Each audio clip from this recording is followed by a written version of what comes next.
এই ২৬ৰ নিৰ্বাচন প্ৰতিটো নিৰ্বাচনত তেওঁলোকে কয় মোগলৰ বিৰুদ্ধে যুদ্ধ শৰাইঘাটৰ শেষ ৰণ তাৰ পাছত শেহতীয়াকৈ তেওঁ কৈ পেলালে যে বোলে এই মিয়াৰ বিৰুদ্ধে যিটো যুদ্ধ সেই যুদ্ধটো বোলে একদম চিৰ জীৱন চলিব বোলে ১০০ বছৰলৈকে যুদ্ধ কৰিয়ে আমি জীয়াই থাকিব লাগে বুলি কৈছে তেনেহলে শৰাইঘাটৰ শেষ ৰণটো কেতিয়া আহিব শেষ বুলি যে কৈছে শেষ মানে ফিনিশ হ'ব লাগিছিল এতিয়া তেওঁ নতুন কনসেপ্ট আনিছে যে সেই যুদ্ধ চলি থাকিব বুলি কৈছে নিৰ্বাচনৰ সময়ত সেই যুদ্ধটো আমি কৰিব লাগিব সেই যুদ্ধটোত একো ফলাফল নাই কিন্তু সেই যুদ্ধত আপোনাৰ বিদেশীও বিতৰণ নকৰে আজি এনআৰসিৰ জৰিয়তে বিদেশী আৰু স্বদেশী চিনাক্ত হ'ব আজি এনআৰসি ক'ত আছে এনআৰসি ডাষ্টবিনত পেলাই থৈছে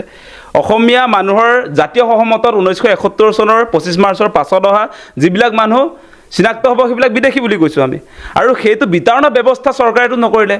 অসম চুক্তিৰ 6 নং দফা কাৰ্যকৰী নকৰিলে 6 জনগোষ্ঠীৰ জনজাতিকৰণ তেওঁলোকে নকৰিলে আজি আপোনাৰ এক্সিস্টিং ট্ৰাইবেলৰ 6 শিডিউলৰ ব্যৱস্থাপনা তেওঁলোকে নকৰিলে আজি মূল্যবৃদ্ধি হ্ৰাস নকৰিলে আজি আপোনালোকে নিশ্চয় দেখিছে কণীটোৰ দাম আজি 3 টকীয়া কণীৰ দাম আজি 10 টকা পৰ্যায়ত হৈ গৈছে আজি আপোনাৰ সিমেন্ট বস্তাটো আগতে 200 টকাত পায় সেই সিমেন্টৰ দাম আজি পাৰ বস্তাত আপোনাৰ 500 পৰা 600 টকা হৈছে আজি মিঠাতেলৰ দাম 90 টকাৰ পৰা আপোনাৰ 200 পৰা 240 টকা হৈছে চাউলৰ দাম আপোনাৰ 30 টকাৰ পৰা আজিৰ দিনটোত 100 টকা হৈছে গতিকে প্ৰতিটো সামগ্ৰীৰ সাংঘাতিক ধৰণৰ মূল্য বৃদ্ধি হৈছে বিজেপি কিন্তু মূল্য বৃদ্ধি হ্ৰাস কৰিম বুলি আহিছিল আৰু ঔষধৰ কথাটো যদি চাই আপোনালোকে কেনেকৈ বাঢ়িছে আপোনালোকে নিশ্চয় দেখিছে এতিয়া সাধাৰণ মানুহে আপোনাৰ চিকিৎসালয়লৈ গ'লে গোটেই প্ৰেছক্ৰিপশ্যনটো ডক্টৰে যে প্ৰেছক্ৰিপশ্যন লিখি দিয়ে গোটেইবিলাক বাহিৰৰ মেডিকেলৰ পৰা কিনি আনিব লাগে ফাৰ্মাচিষ্টৰ পৰা আৰু সাধাৰণ মানুহে এতিয়া নিজৰ প্ৰয়োজনীয় ঔষধ আসলে কিনি ল'ব নোৱাৰে বহুত মানুহ মৃত্যু হৈছে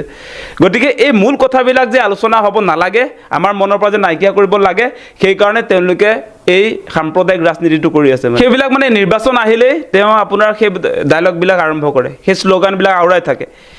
আজি এআইডিএফ দলটো যদি বন্ধ কৰি দিয়ে তেতিয়াহলে বিজেপিৰ ৰাজনীতিটো নাইকিয়া হৈ যাব মানে তেওঁলোকে যিদিনে আসলে আজমল বোলা বস্তুটো তেওঁলোকৰ সন্মুখত নাথাকিব তেতিয়াই তেওঁলোকৰ বিজেপিও দলটো নচলিব মানে আজমলৰ অক্সিজেনত চলি আছে বিজেপি দলটো সঁচাকৈ কৈছো আজমল যদি নাথাকে এআইডিএফ যদি নাথাকে নিজে নিজে বিজেপিটো অসমৰ পৰা আসলে নাইকিয়া হৈ যাব